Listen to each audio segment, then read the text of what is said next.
Hi guys, welcome back to the art studio. Today I'm going to read you a story about one of my favorite artists, Frida Kahlo, and the title of the story is Frida Kahlo and Her Animalitos by Monica Brown and illustrated by John Parra. Illustrated means that's the person who drew these wonderful pictures. Frida Kahlo and Her Animalitos. This is the story of a little girl named Frida, who grew up to be one of the most famous painters of all time. Frida was special. This is also the story of two monkeys, a parrot, three dogs, two turkeys, an eagle, a black cat, and a fawn. They were Frida's pets, and they were special too. Frida had a parrot named Bonito. Like her parrot, Frida was colorful. She liked to wear bold shades that celebrated indigenous Mexico and her own heritage. She lived in a house the color of the parrot's bright blue feather, La Casa Azul, where she grew up with her mom, dad, and sisters. Frida had a pet fawn named Granizo. Like her fawn, Frida had watchful, beautiful eyes. When Frida closed her eyes, she remembered her life as a little girl. Frida was always with her father, a photographer who taught her to look at the world through curious eyes. Frida and her father would walk to the park to collect bugs to look at under a microscope. Frida's father also taught her how to paint finishing touches on his photographs. Frida loved the small brushes and the beautiful colors. Frida had a cat with black shiny fur, the same color as her long dark hair. Like a cat, Frida was playful, but as a child, Frida couldn't always play. When Frida was 6, she got very sick. She was in bed for a long time, but little Frida didn't get sad or bored. Instead, she used her breath to make mist on her window, and then she drew a door with her finger. Frida used her big imagination and curious eyes to walk out the door with a magic friend, a little girl who danced and played like a kitten. Frida was independent, like a cat. Frida's sickness left one of her legs different from the other, and children made fun of her. But this didn't stop Frida from skating and riding bikes and rowing on the lakes of a park, so that her leg could get stronger. Frida was not afraid to do things other little girls didn't usually do. She wore overalls and boxed and wrestled.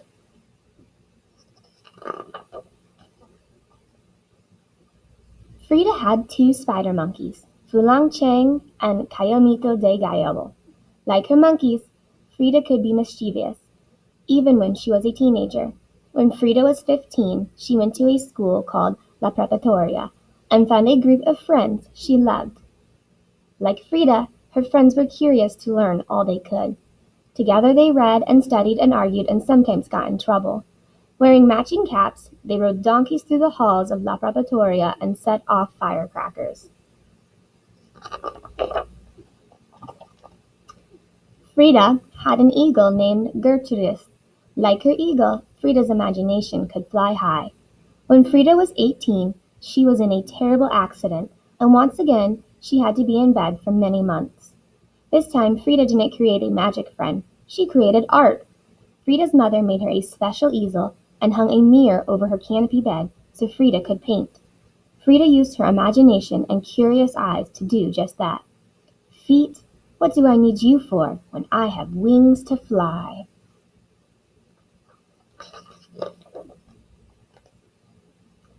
And if those weren't enough pets, Frida had two turkeys and three dogs, Signor Zolotto, Signorita Capellina, and Signora Costi.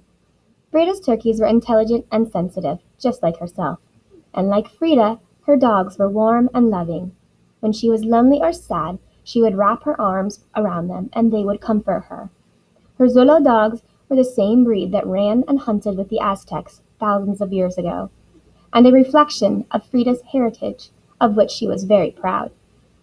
Frida's dogs had no hair, but their bodies were warm, and Frida gave them great big hugs whenever she felt lonely or sad.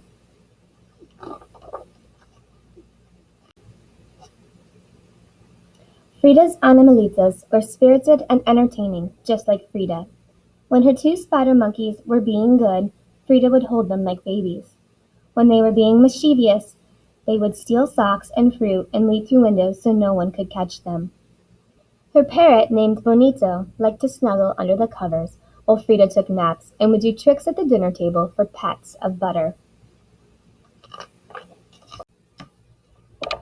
Frida's Animalitos played all day in the courtyard at La Casa Azul, the bright blue house on Londres Street.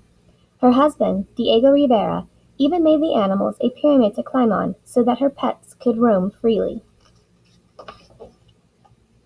When Frida painted, her pets would keep her company, and Frida painted all the time. While the birds sang, the dogs barked, and the turkeys danced in the garden. Frida's animals were her children, her friends, and her inspiration. Frida painted when she was sick and hurting, and Frida painted when she was happy. She also painted when Diego was gone and she was sad. But Frida was never really alone at La Casa Azul, the bright blue house on Londres Street. She had her animalitos and herself, and she painted both. Frida painted herself with Fulong Chang playing with ribbons. She painted herself with Bonita the parrot and Señor Zolotto the dog. She painted her black cat too, peeking over her shoulder. Frida painted herself with all the pets she loved so much, and even butterflies and caterpillars. Her paintings were magic. And today, if you visit La Casa Azul in Coyoacán, just outside of Mexico City, you might hear the sound of a bird, or see a black cat jump from the pyramid that sits in the courtyard of the bright blue house on Londres Street, where Frida and her animalitos lived so many years ago.